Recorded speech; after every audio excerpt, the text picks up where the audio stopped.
All right, welcome everybody to the Filmmaker's Life. And this is an interview series that I started doing in COVID.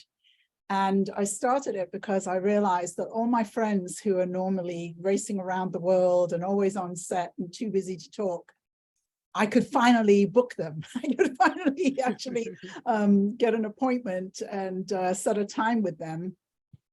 So I started doing this interview series, and most of the people who come to watch the interviews are in the process of or want to make their first feature films. And so I have guests on who've already been down that road and who can tell us a little bit about how they did it. One of the things I have learned from doing these interviews is that there really is no such thing as the path for filmmakers. There is that particular filmmaker's path.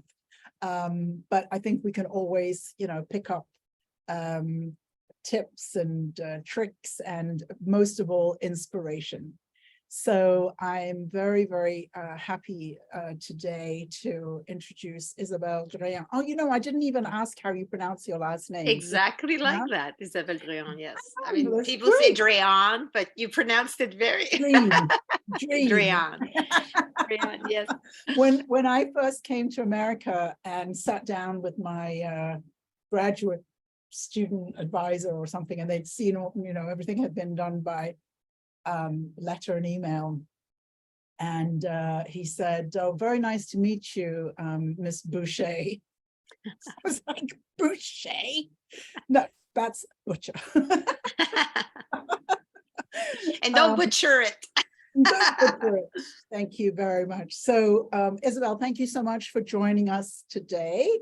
And in the interview, what I'll be doing is basically asking you questions about how you built your career. So I don't start with a bio because we're going to learn all about you. I just learned something about you before we came on that I was like, oh, I didn't know that. So Isabel, the first question I always like to ask is, when did you know, in your case, when did you know you were a writer? Or when did you know you were a filmmaker? Well, my dream of cinema started very early on. I think I don't know how, sometimes it's like it's almost inexplainable. Like, I think I was 3 or 4. I come from a very small town in the north of Quebec, Canada, which is all French, a very secluded place. And at 3 or 4 years old, I started saying I wanted to move to Hollywood. So it came in an explainable way, I guess, and it was a long dream of mine, for a long time. Wow, 3 or 4. Yeah. Pretty darn young. And what do you think at 3 or 4 that you knew about Hollywood? So my mom had a collection of magazines, in French, there's like a magazine called Ciné Revue. And I was, I love movies. I would watch, my mom is a big cinephile, and, so I was in a family that loved cinema and had these magazines called Ciné Revue, which talks about cinema, and had these, it was almost like a graphic novels where they would take, like rolls of film and then put take scenes from movies and put the little bubbles. And I was fascinated with and I just thought that everybody was so beautiful. And at first I wanted to be an actress because as a woman, I think that was like the thing that we saw women do, So for a long time I wanted to be an actress. Then I had to learn English. Which I did when I was 17 or 18. But I did also, when I was a teenager, started to write. Writing, my father was a writer. He died when I was young, but it was always like this, almost like a, legend in my house, with my father, writer, and a lot of books, and I loved books. And so I had the chance in a small community where books and culture is not really the center of that little town, I was lucky that I was born in with a mom that loved books and a dad that was called, traveled the world. He went to 50 countries, spoke 6 languages, and unfortunately died at the age of 26. But yeah, but like incredibly cultured. So I lived with this legend in my house of my father and wanted to follow in his footsteps, writing, traveling, speaking other languages. I didn't make it to 6, but three, almost 4. But Yeah, yes. 3, and so and a couple of really bad imitations of trying to speak the language. But goodness, do you remember your father? I have a few memories, but mostly, like more like a mythical mythical figure. Yes, big shoes to step into. Yes, absolutely. And it's strange how like eventually like at 28 I was like, my God, I became my father. There's a point where it was like almost like without, I mean, not consciously, but I'm sure. So it's given that you started out at 3 or 4 years old, how did you pursue writing? Well, it's interesting because I knew for a long time, but it took me a long time to actually get there. Yeah, I mean, first I had to learn English, so that was my mom being a single mom, and so I learned English. I moved, I left home and I went to live in Toronto, learned English. I came back, but somehow didn't, it was always like a dream, almost like an unattainable dream. And eventually I went to study in New York City. I moved to New York City when I was 23. Studied at Strasberg, the Lee Strasberg Institute, was fascinated with the actor's studio, the method at the time, which had didn't have the rap that it has now. And started acting for a few years. But in those days, when you have an accent, especially my accent is not particularly exactly what the French sounds like. It was like this accent that you can identify. And so it was a challenge. I moved to LA. And it was always like the French girl, oh, you're not French enough, be more French. And it's like, I am French. And then so I would have to exaggerate my accent and try to lose it was, another story, which I was never really quite able to do. And eventually I just realized like I'm spending all my life to do one, maybe for a dream of having one line as a waiter in a movie. And that was not the dream I had. No. So at that time, yeah. Go back one little bit, because I just finished watching The Offer about the making of The Godfather. And was that for The Godfather or for The Offer? Oh, The Offer. Oh my God. I cried cried watching, just feel, that dinner, the scene with the dinner where it feels so real. I mean, that was like everything in my life I wanted.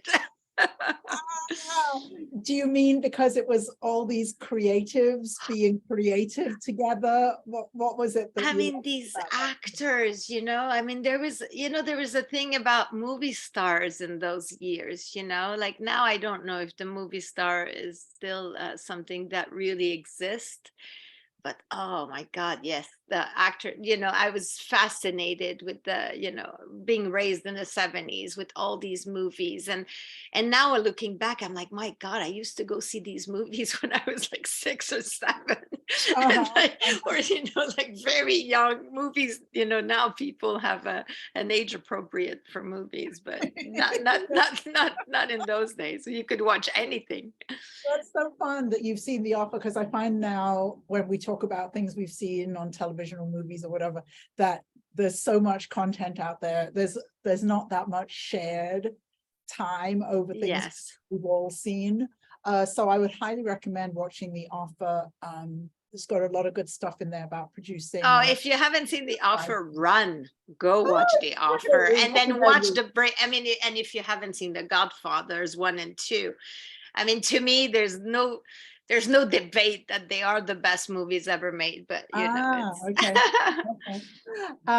It was really fascinating to watch, and I can't remember why I even brought it up, because we got Actor on studio, maybe. I'm sorry. I know why, because there's a joke in there about method acting. And, so given that you actually studied at the Strasbourg Institute, what do you think you came away from that study? Because even if you're not acting anymore, I have no doubt that has informed your work in some way. What would you say you still carry from that, if anything? Well, in the method, you really do a lot of sense memory, which is exactly what you need when you're writing, you know, like the sense memory to be able to reconnect with any kind of, like I can think about like a year in the 70s or the 80s, and I'll know exactly what it smells, what it feels like, what it tastes like.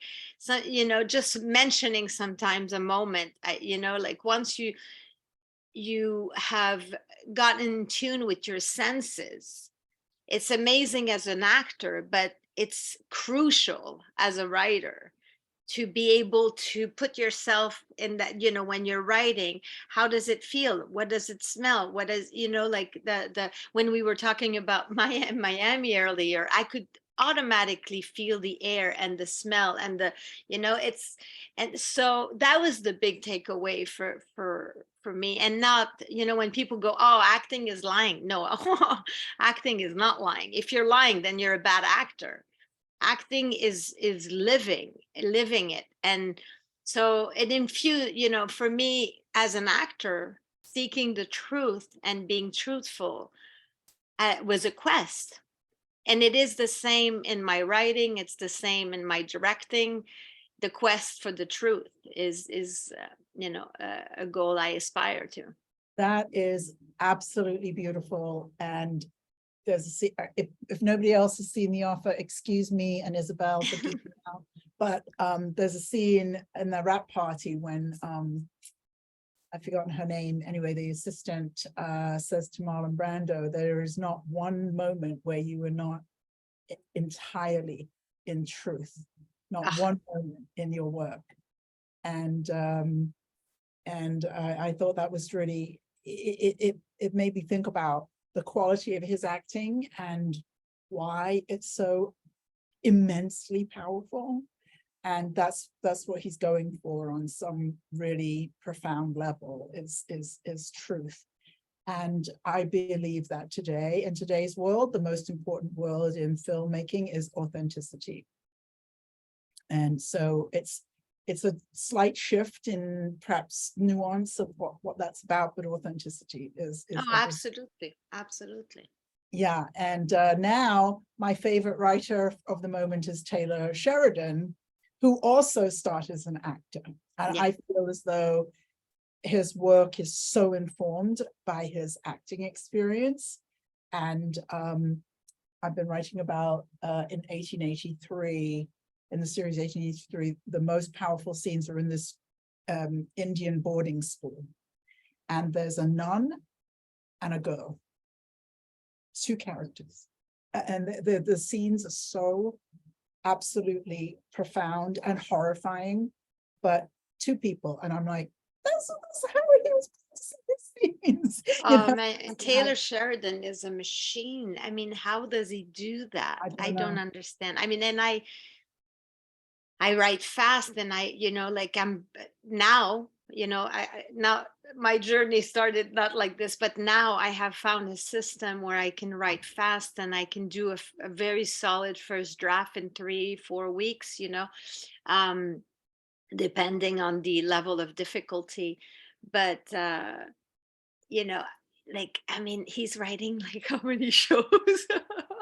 The number of pages and the quality. I mean, you know, it's something to aspire to, for sure. Yes. So now you decided, okay, done with that acting thing. Well, it took a, yeah, well, so yes, so I quit acting, and I actually quit, no, before I quit acting, I wrote a script. Ah, Yeah, I wrote a script in actually, it was a very interesting story. My mom, who's not a writer, who was a financial planner at the time, living in Quebec City, woke up one morning and she's like, I had this dream and I dreamed of this movie. And it's like the whole thing just came to me. And my mom always liked to write a little bit short stories on the side. And she's like, I think I'm gonna write it. Okay.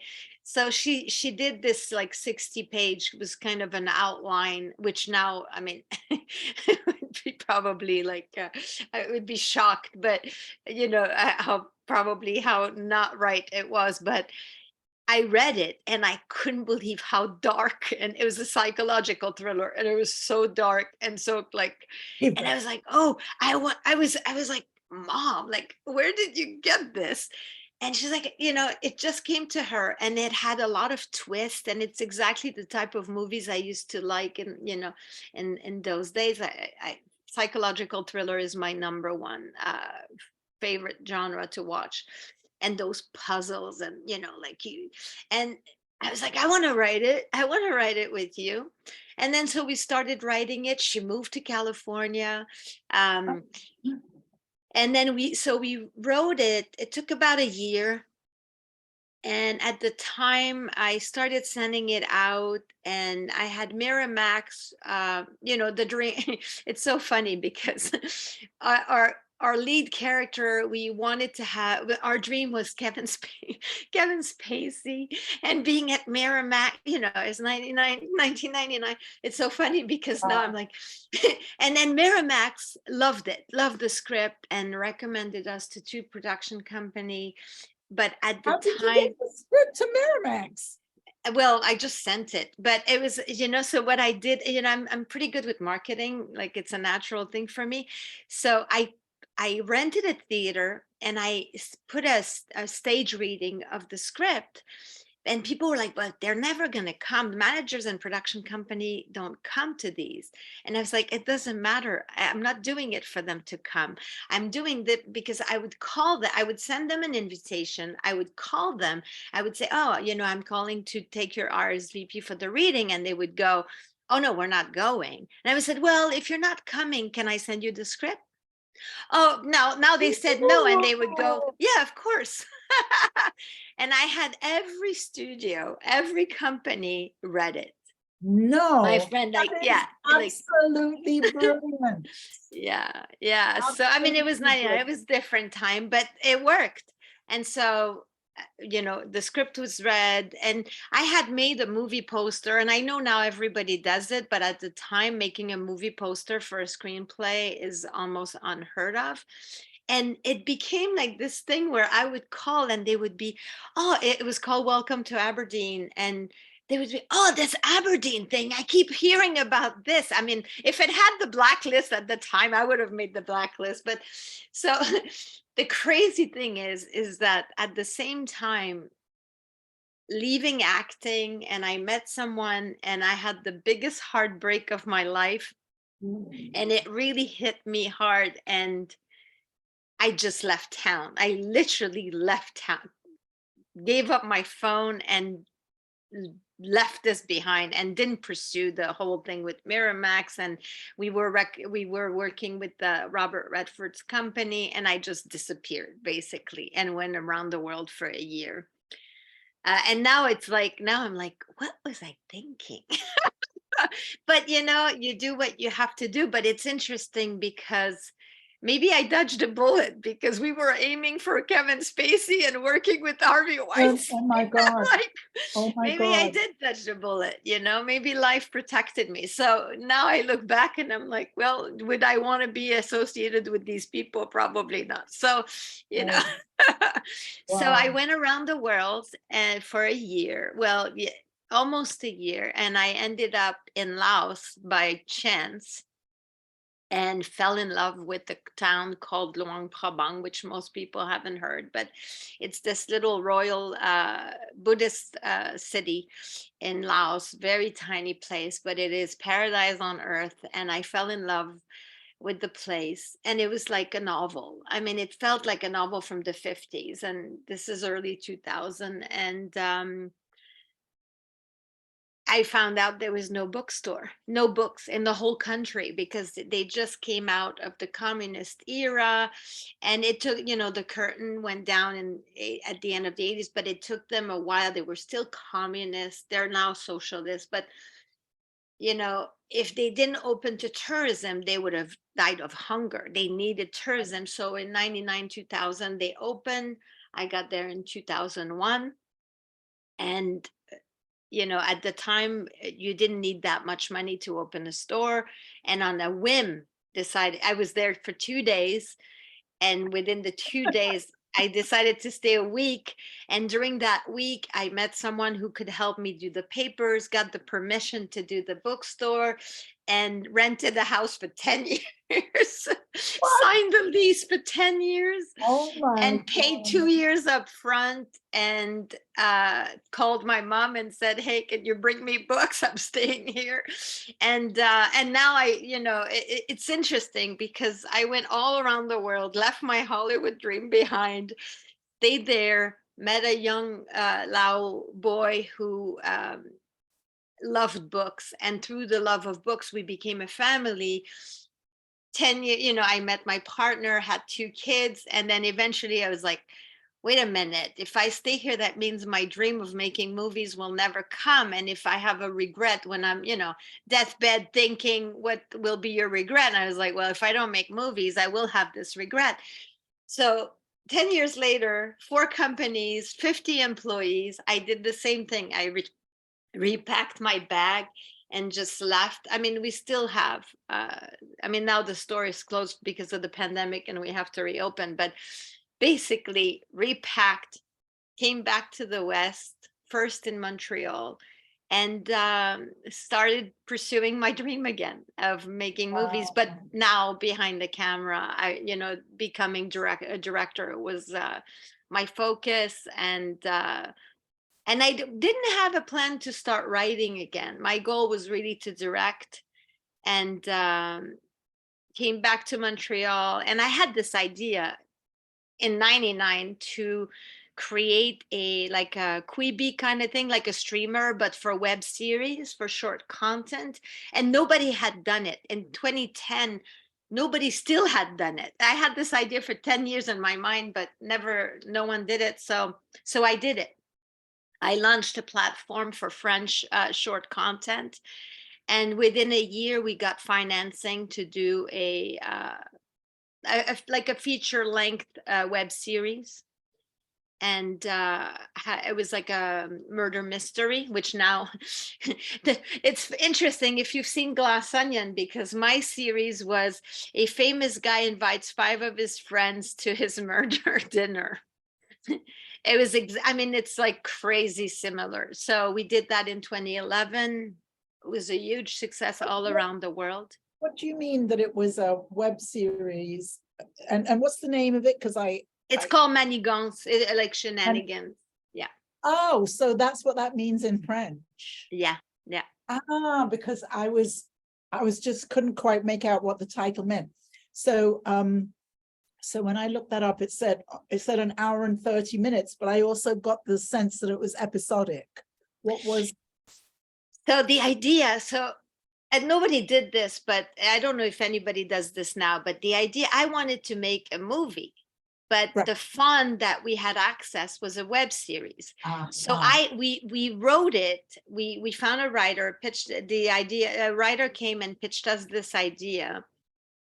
And so we did multi-format. So the idea was written, and it was written that way, as a movie, as a web series, and as a mini series. So we could cut it it was like 12 parts of like 9 minutes, 4 parts of 22 minutes, and then 1 part of an hour and a half. So we sold it as a TV movie. We had a DVD, VOD. We aired it as a web series, sold it as a web series, and sold it as a mini series for airplanes. So we did and then I had it, my first pitch in Hollywood. So I came back to Hollywood, and my first pitch was at Warner Brothers, and we sold in the room. I mean, the series never got made, but it was quite a full circle. Right, that's amazing. And so I can sort of see why you would start in Montreal.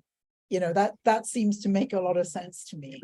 I mean, to be honest, it was logical because I have a green card, my kids have a green card, but my partner, we weren't married. I didn't marry my partner, and he didn't have a green card.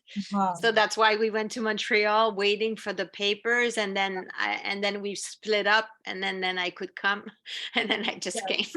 Yes, So it was a very technical thing. I don't like the cold, so. But the funding that you got, was that Canadian funding? It was a Canadian fund, yeah. Right. So, but that's great. So I just love hearing your story because it reminds me of mine, but just that to go from, this is my dream, I'm going to be an actor, and then I'm going to go do something else, and then to come back, start at home, and then make the shift over. And I think for me, like, the full circle is that now I when I came here as a single mom with 2 kids, I wanted to direct, but I had a 4-year-old son and I was single, and honestly couldn't direct, couldn't leave the kids. So I went back to writing. I took that script that I wrote in '99, took it out, did a rewrite, and placed Nicholl within 3 months. And then I started writing again. That was the Aberdeen one, right? Yes, yes. Yeah. Now it has a different title. It's called The Wife of Frank B. But yes, we placed Nicholl. What does that mean when you say we placed Nicholl? We placed quarterfinals. The fellowship, the Nicholl Fellowship. We placed quarterfinals, and that was like the first 2 or 3 months of me thinking, okay, I'm going to start writing again. And that gave stamp of approval to get quarterfinals in the top screenwriting fellowship that exists. Yeah, and like I started writing in March 2015, and in July we found out, like, we made quarterfinals, and my mom stopped writing. At that point it was me doing the writing. And then I was like, oh, maybe I'm onto something. Maybe, I had a lot of friends that never placed Nicholl and had been like writing for a long time. And I was like, maybe I've got, a little bit of talent. Yes. So I have a client who achieved the same thing with a first draft of a script. I was hoping he might be here today, but I don't think he is. And no, he's not here. And so I can see 2 reasons that would be a really great experience. One, because it tells you, if you were not sure before, oh, I have talent, right? But then the other thing is, did that competition in any way lead to anything? Did it get I got a manager. I got a manager out of it. I'm no longer with him, but I did get a manager. And so within a few months, like, the thing is, of course, you always compare to, you can only compare to other people that that are doing the same thing. And I had friends that had been writing for a long time, and within 6 months with Nicholl having a manager, like, I was ahead of a lot of the people, my peers, and I was like, okay, so maybe, and I have a thing where I get very lucky. Not, it's not just luck, but I make my luck. But there is this thing that, in a way, I was lucky, because from that manager, he introduced me to one producer, and that producer eventually became the producer I work with now. I had one friend who showed my show to one producer, and I got optioned within 2 or 3 days, and my first pitch in Hollywood, we sold in the room.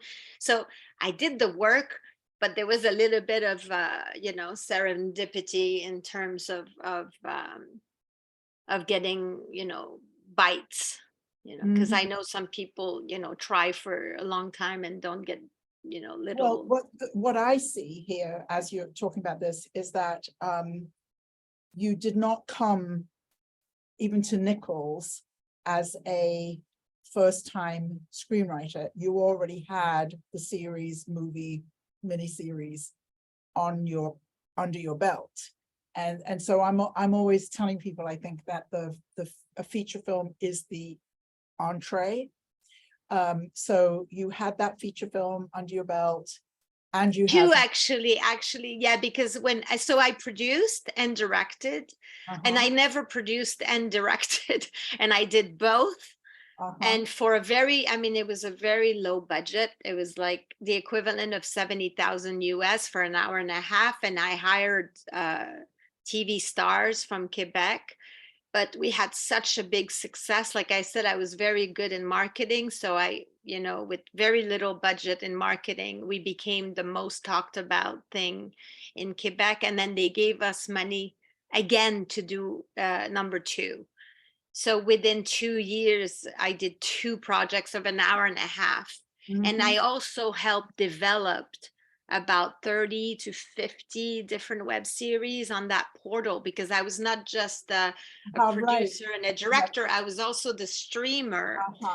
So that's also my thinking. When I came back, I was like, I can't come back from the bottom up.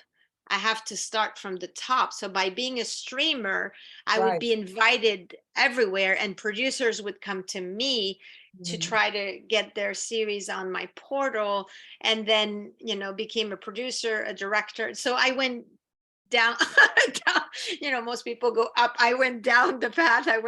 And then I decided to write. But it all adds up, and it all differentiates you. So when you said, oh, my friends who had been writing for longer, I bet they didn't have all of that in their backgrounds. And so when when you have a script and you're competing with somebody as yourself and I thank you so much for saying the budget of the film that you directed, because I just don't think that it matters, but $70,000, great. It's a feature film, it's in distribution, it makes all the difference. And I made money. The thing is, most people never make money with the series, because I did the multi-format thing. Yes. I sold it in so many ways. And because we made it into a film, you can't get credits in Canada if you're for web series, but you can if you make it into a movie. So by making it into a movie, we were allowed to get the tax credit and get some money back. And so there was a lot of strategy is very important when if you want to make a movie and you don't know where you're going to sell it or who's going to buy it.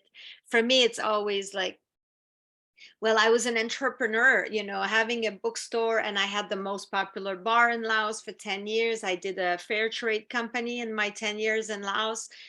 Restaurant and tourism business is, you have to always reinvent yourself, because the population changes every 3 days. That experience of having having a #1 bar in a country for 10 years is a very hard task. And the only way you can do it is by understanding experience, how you give an experience to people and maintain it and make sure that they find out about it. So you always have to think new ways to get the word out. So that experience as a filmmaker is the most valuable. It's the same thing. Basically, you're a filmmaker, but you are an entrepreneur, because it is your own business. So I run my career the same way I run my business. How do I make people hear about me? Because it's not just who you know, it's who knows you. And I feel that if people hear about you 2 or 3 times, usually that's when they go, oh, who is this person? If they hear about you just once, they'll never remember. But it is a fact in marketing that if they hear your name constantly, eventually they'll just assume that, you're good at what you do. And, and if you can deliver, then, that's when anyway, so it's the same rules that I applied to make my bar famous that I apply to my own career. I hope this is helpful. But very helpful, because I think that especially anybody who thinks I'm a screenwriter, period. I'm a screenwriter. I still think that the best way to move your career along is to make a feature film, produce it, direct it, or one or the other, or both, or whatever, you know. And that having that feature film is really what makes people want to talk to you. Because the fact is that screenwriters with scripts are two a penny. And I don't mean to be rude about creativity, because I think creativity is the most important thing for me, but it doesn't differentiate you, you know, unless you have a feature film. Or filmmakers who have shorts are not, you're not an entrepreneur yet when you have shorts. You're only an entrepreneur when you have a film, it's in distribution, and it's making money. I mean, you know, even having like all of it, you know, I think all of it. I think one script, one movie alone is not enough. Like, you have to have a lot of iron in the fire all the time. And you know, I agree with you with the film, but I've seen a lot of people put 10 years of their lives in one feature. And I don't think that, I've seen a lot of my friends do this. And again, that's not the way to go, because like, it's not enough. One project is not enough. You have to have shorts, you have to have different things, and always thinking like, what's, you know, for me, it's like almost like a chess piece. I have a lot of pieces on the board, and I'm like, you know, until I checkmate and I, you know, make it up. It's so you always have to think like, what are my pieces? If you're only bidding on that one script, it's not enough. It's not enough. Yeah. And that thing about taking 10 years to make a film is so common. Or pitching for 10 years. Yeah. I know of a filmmaker who teaches at one of the top film schools in the country, who's been pitching his script for over 20 years. So either he has to change the pitch, or he has to change, you know. It's like I've given up on him, but I used to harass him and say, when are you going to start working with me so we can make your damn film? You know, instead of pitching. And the mindset, you know, Joanne, like mindset.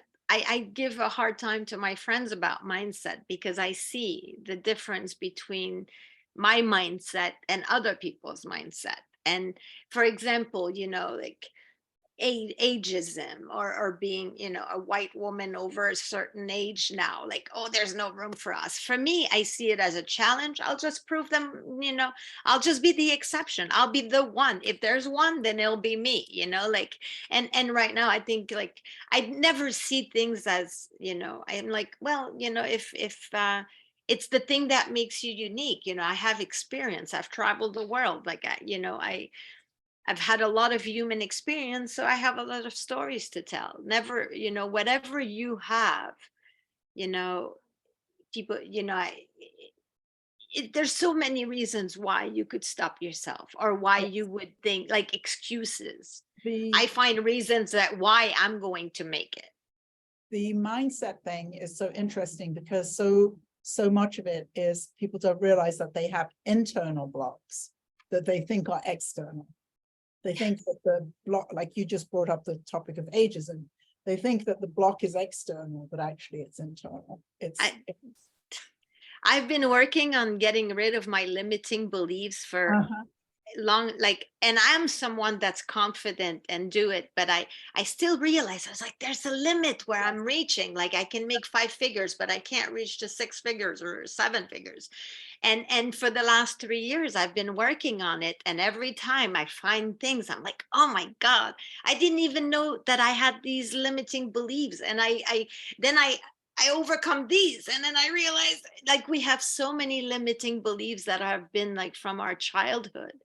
And that's a big part of the work that I do as well. Like, the limiting beliefs is a big thing in art, definitely. Great, it's great. We, you know, usually when I'm doing the Filmmaker's Life, I already know the filmmaker, and we're friends, and we haven't met until today, but we are kindred spirits for sure. Yes. I love it. I love it. Well, I saw you, but you say your name. I was like, oh, who's Joanne Butcher? I keep seeing her name. You see, that's the thing. You have to be out there. Yes. Thank So, you for having me. what happened next? So you said you pitched in the room, and what was it? You said that you sold in the room. Yeah. Yeah. And Well, they made. paid me, but it didn't go to development, unfortunately. But I they learned a paid lot. Yes. But I mean, it's so funny. One day I went to AFM for this conference, and the woman on stage says, do not expect to go to Warner Brothers and sell on your first pitch. And I'm sitting there and I'm like, I did it. Well, that's one of my pet peeves, is when people who are teaching in the creative world teach the limiting belief. Exactly. Yes. Why not? Yes, you can. It's possible, and now, I teach a master class and I tell them, be undeniable. Let make yourself in a place where producers come to you. I don't query, producers come to me, and I'm not, a big top dog yet, but it happens every week. I have producers coming in my DMs and asking, do you have any projects? Do you have any, and I'm talking to a lot of people. Yes, but because it takes it's work. not But that easy to find a good script, as one of my clients on the call can tell you.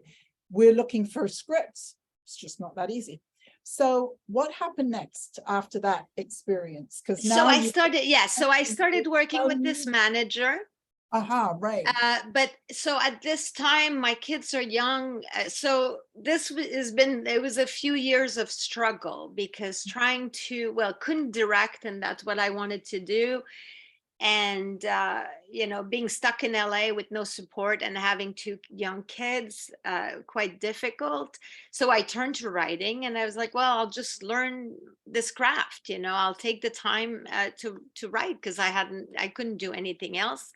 So this producer, who had some good credits, asked me to develop a pilot without pay. And I know that a lot of people say, oh, never do that. And I was like, well, I have a choice. I'm going to write my own spec, or I'm going to work with the producer and learn and have opportunities to her contact. So I said yes. I spent a year developing this project. She took me around town.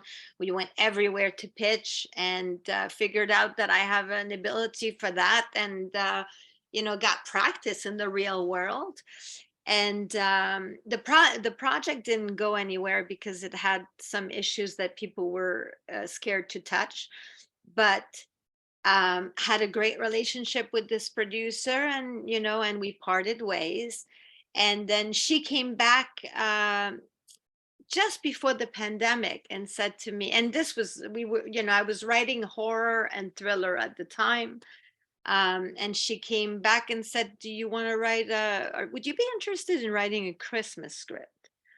Okay, and I'm the least Christmas person you will ever meet. You go from Miss Psychological Thriller, Christmas. Oh, very dark stuff. I write very dark stuff. And then I have no idea how to write, a formulaic Christmas movie. But again, when I always learn that when a door opens, you walk through, and I've heard other people say, oh, I had an opportunity, but I said, no, I didn't know how to do it. I'm like, I'll figure out how to do it. That's so common. So Yes. common. Yes. Yeah. And I had to take a risk, because she was like, I'm going to take it. I might have a deal. I'm dealing with this. But I was, again, writing for free. And I was like, I don't care, because if I write it, I'll have it. If she doesn't sell it, I'll sell it. So through this process, I figured out how to do it. I developed a new technique, actually, to write faster, because they don't pay great. And I was like, if I'm going to be writing this, I can't be a year. And it used to take me a year to write a script. And so I figured it out, and I wrote my first Christmas script in like 2.5 weeks, and sent it in, and they loved it. The Canadian producer was like, oh, it's the best script I've ever read. He probably says that to everybody, but it felt good. It was like validation. And the pandemic hit. So we didn't go in production. But they had a 3-picture deal with Up TV. So I was writing #1, and they had another writer writing number 2, and it didn't go as well with #2. So they came back and said, would you be interested in writing #3? And this one was a book adaptation. So they gave me a book and I adapted it and waited a year, and then both of them got made. And yes, so then I became a paid and produced writer.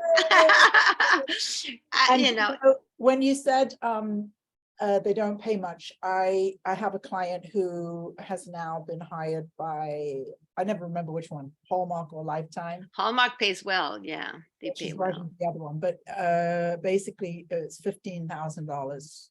Yeah, that's not so good. Yeah, I mean, Hallmark can go up to like close to 6-figure in some of them, but the process you're talking about of, going from somebody who's like a pure creative to somebody who's knows the formula, that's worth a lot of money.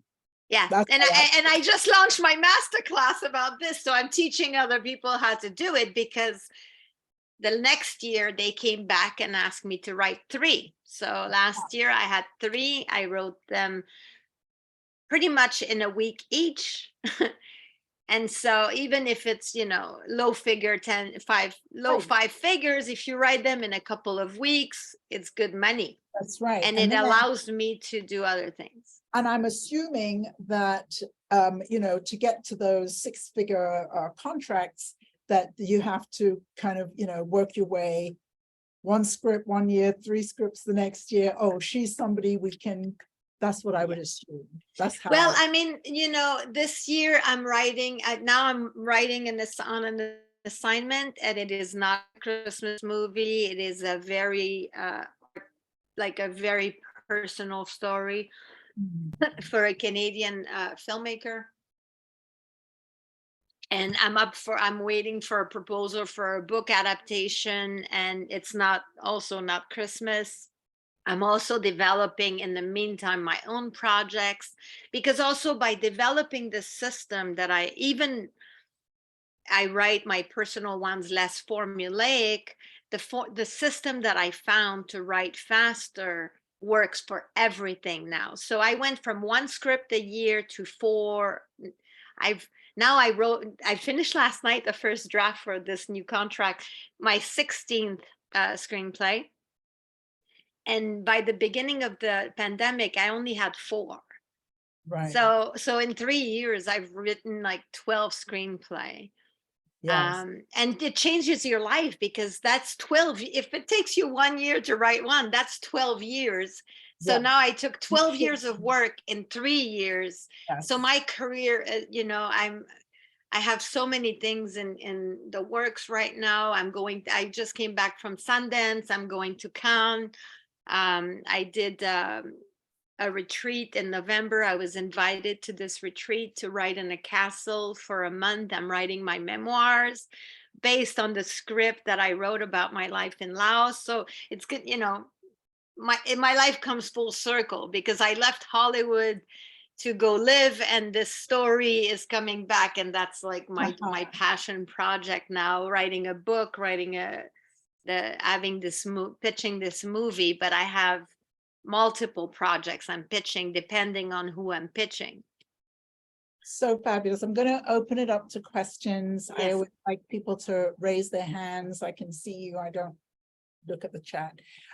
So if anybody has a question for Isabel, please go ahead and raise your hand. And if you don't, I'll keep going. Oh, Mark, go ahead. Isabel, my name is Mark Gordon. I'm an independent filmmaker. I'm a client of Joanne's. And first, I want to acknowledge Joanne for bringing these amazing women filmmakers to us every week with incredible stories. And what I'm usually the only guy, or there's one other guy in these things. What the women are doing is so much more exciting than what most of the guys are focusing on. So congratulations on your amazing career. and Thank you. sharing your life story with us is really incredible. And I'm just wondering, you said that you've gotten to a place where you can knock out a script really quickly. And Yes. I'd like to know if you have any advice about that. I have a screenplay that I've been talking about for a long enough time, and Joanne knows it's time for me to write the damn thing. Yes, well, so it's a system that I developed, but I will tell you, outlining is, before you write a word, outlining is key. Like now I just wrote one, and it's a quite it's queer, coming of age. It's very complicated. It's but I outline that you have to outline your movie before you start writing. Once you outline it, and I outline it in everything. I had a 20-page outline when I started with this one. And once you have 20 pages of outline, then there's no questioning while you're writing. There's no question. You're just writing. You're just watching the movie. And again, the sensorial, experience, you're just living it. And then you almost become like you channel, and you're, almost like a stenograph in a court of law. You're just typing what you see, and the characters take, once you know the path. Before, I used to be lost in these labyrinth of like, oh, where do I go next? Now I don't wonder this. Everything is created before, beat by beat. I know where I'm going. That way, when I'm writing, I don't have to think where I'm going next. The characters take me there, but I know, okay, after this scene, it's this scene. And sometimes little surprise come as you're writing, and you don't want to stifle your creativity. But, if you're going to Italy, it's nice to know you're going to Italy. That's So so funny you said it like that, Isabel, because I think of it as, when I talk about that process, I talk about it as sort of receiving dictation, exactly what you just said. What was the word you used? Like the stenographs, So the outline provides the map. And then I loved what you said about watching the movie. And so you watch the movie, but then it becomes, you're typing the story, but you already have the story in your mind. So it's a slightly different process. It feels as though maybe the outline is kind of the most right brain process, and then that part is somewhere between right and left brain. I'm not really sure, but yeah. I mean, there's few steps that I take, but I'll tell you, I don't even write chronologically now. I write the outline, and sometimes, because if you have to go, okay, this scene, and then this scene, and then this scene, maybe you're not inspired to write this scene, maybe you're not ready to write this scene. So I go up and down my document, and I see, because I type my outline in my final draft, and I go like this. Oh, I know this scene. And then I just write this scene, and then I do this again. Oh, I know this scene. And then suddenly, like, I go up and down, up and down, up and down. And then eventually the script is written, and you have a first draft. And then, of course, depending on the project, that's when the real work starts. With Christmas movies, there's not a lot of rewrites. But for, if you're doing something very creative, like the project I'm doing now, it's going to be, I'm delivering a first draft with 2 rounds of note, and then there'll be another phase, and then, it's going to be a year, because it goes through the, a whole process of this movie is going to be made, almost certain. So it's a different process when you're working with producers, because you have people to give you feedback. You have to deliver their vision. But when you're working for yourself, once you finish the first draft, then you can get feedback and then improve. Then that's where the refining comes. But I find the key is the first draft. If you can get the first draft down, which I call usually the vomit draft, if you can vomit it on the page, then you can start, working. although, as I said, one of my clients did that vomit first draft and placed quarterfinals of Nichols. So it's not that I know that you are not, and I am not encouraging people to think, oh, we're writing shit. No, it's not that. It's just having a system that actually moves you from here to completion and delivering a film, instead of from here to being lost in, I call it being lost in the sea of creativity. Yeah. Without any guidelines, without any. Does anybody else have a question for Isabel? I hope this helps, Mark. I wanted to ask one quick question. Is it different adapting a book, or is it easier? For me, it's easier. For me, it's easier. I know some people find it hard to adapt. For me, it's easier because you already have your, your sandbox. And my goal when I take a book is, how can I make this better? Because usually they always say movies are less good than a book. I think movies you can make a book better in movies, but you have to think in those terms. Like, you want to be faithful to the story, that the readers will be satisfied, but at the same time, how do I elevate the story? That's the challenge. Great, thank you. Thank you, Mark. Rebecca has a question. Yes, thank you, Joanne. Isabel, you are absolutely a role model for me, for sure, and I'm sure for your children. So thank you so much for doing what you do. I'm a transitioning actor to scriptwriter, kind of by accident. I was kind of bequeathed a script that was submitted way back, probably in the late 50s, to a large studio, and there's a whole backstory to it that I'm kind of researching the history of all of it.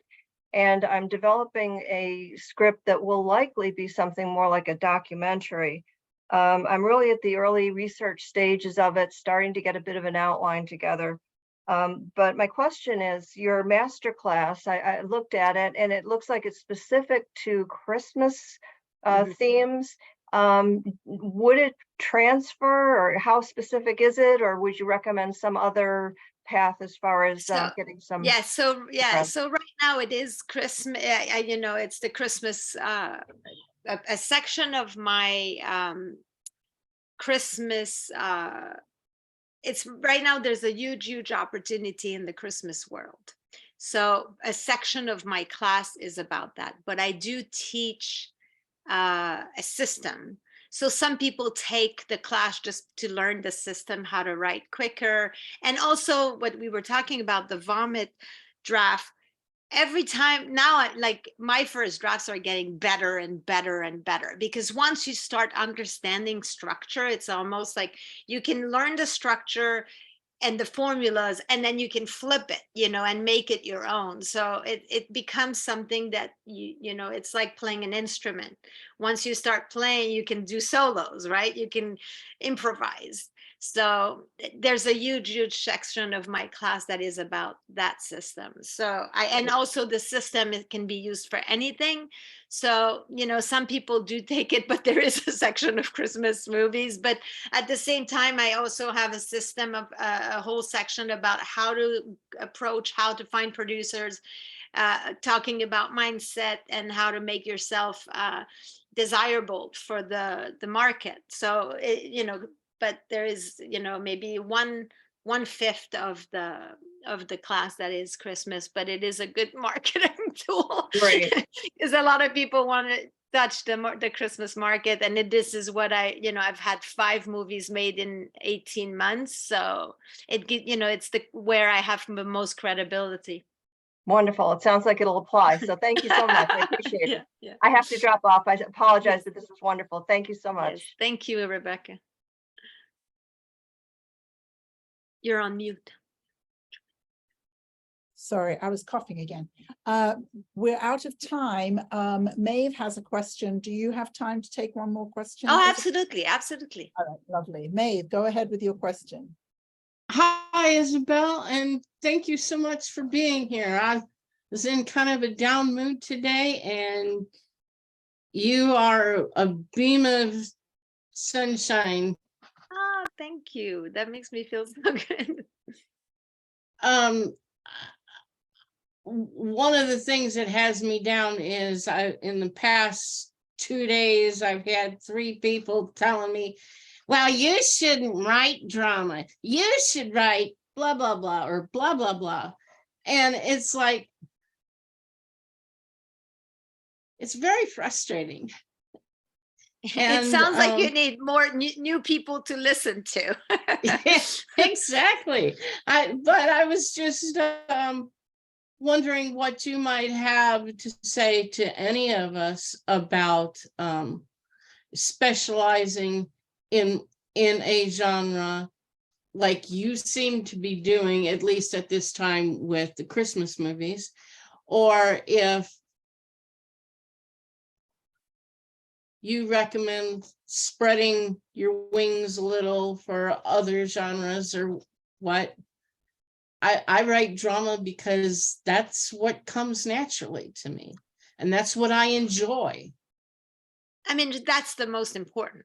That's the most important. Writing things that you love writing. For me, I started with thriller and horror because those are the style that I like to watch. And, you know, I love the puzzling.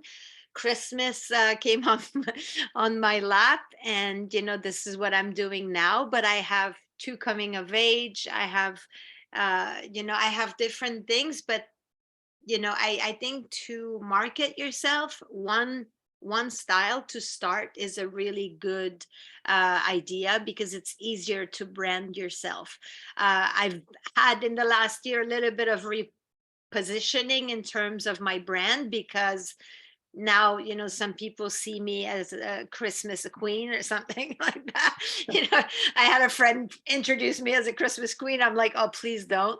Like, but you know, don't do that. I write everything. And also my movies, if I direct something, it will not be a Christmas movie. So, you know, diluting your brand is a little bit more challenging. But again, people would say, oh, you're ruining your brand with, you know, doing only this for now. Again, I take this as a challenge. You'd see me now.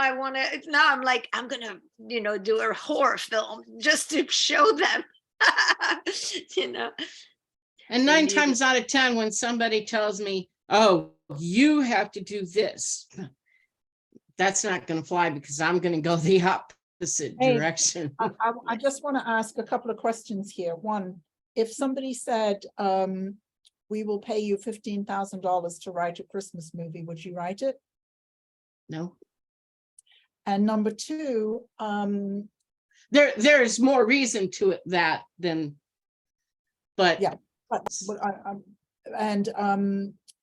and then the people who are saying you shouldn't be writing drama, have they been writing screenplays?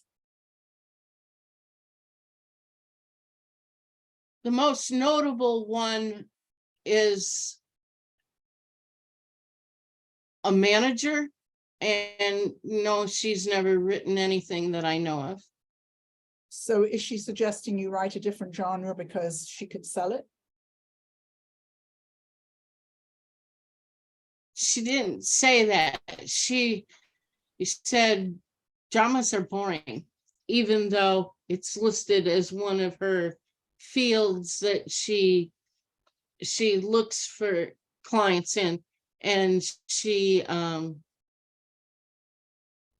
hyping Marvel comics, and okay, no, so can I butt in this, because honestly, there's so much to unload with this, right, Joanne? Yeah. So first of all, yes, as a manager, maybe she doesn't want for you to write drama, because they are harder to sell for newcomers.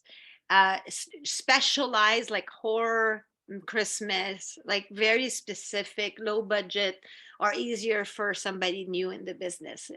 Drama are great for when, you know, bigger names, but that doesn't mean that is not possible.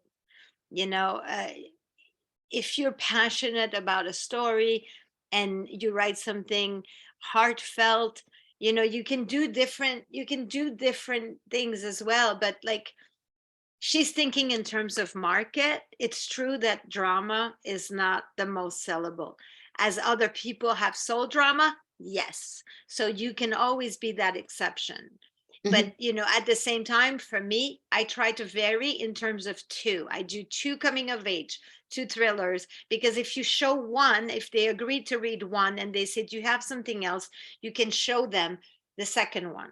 So I always Right. write in pairs in terms of genre, you know, if you do dramas, but it is a good idea to look what people are looking for right now. Right now, horror, $500,000 budget is one of the most popular one. A second one is a Christmas, are very in demands. Rom-coms are coming up, low budget rom-com, you know, like a lower budget. But does that mean that no one's going to buy drama? It doesn't. It's not, you know, there's no absolute. And Marvel, to be honest, to mention Marvel to somebody that's not famous is absolutely ridiculous. So I would take whatever this person says with a grain of salt. You're not going to sell a Marvel, even if you write one. First of all, they own the IP, and people that write Marvels are hired. They're screenwriter for Right. hire. Right. Yeah, So when I wasn't inclined to believe anything after that particular meeting. Not from her, that is. I'm always, sorry, Joanne. no, it just, I always say, you know, with my clients, we're in a group, we're all raising money and making movies. Outside of that group, most people are just talking. And I don't mean that as an insult, it's just a fact. And it doesn't mean there's any worthwhile content to that talking. Most people are just talking, and they're not going to face the difficulties of actually getting movies made. It's just not that, you know, as I said, I know of somebody, I've lost count now, but who's been pitching a script for over 20 years. He's the teacher of filmmakers, right? He's teaching filmmakers. And I can only assume he's teaching them to not make movies. But to go through the difficulties of raising the money, getting the films made, getting distribution, making money off the films, all of those things, most people are not doing that. Right. And her biggest thing is she's not interested in people wanting to write their own stories. She's only interested in people who want to be part of a writer's room and working on somebody else's Which is project. great. Awesome. I'd love to be in a writer's room. Sounds fun to me. What are we writing today? Yeah, exactly. Right? I mean, you know, it sounds like a fun process to me, collaborating with people or writing something. I don't know what it I mean, the reality is now for writers, if you're a writer, you know, the most writers are making money now on assignments. You can have specs, but selling a spec is hard. If you're a director, making your own, if you do a low budget, but drama, it's easy to do a low budget with drama and make it, you know, on raising the money and get it made. But for screenwriters, you have to take assignments if you want to make a living.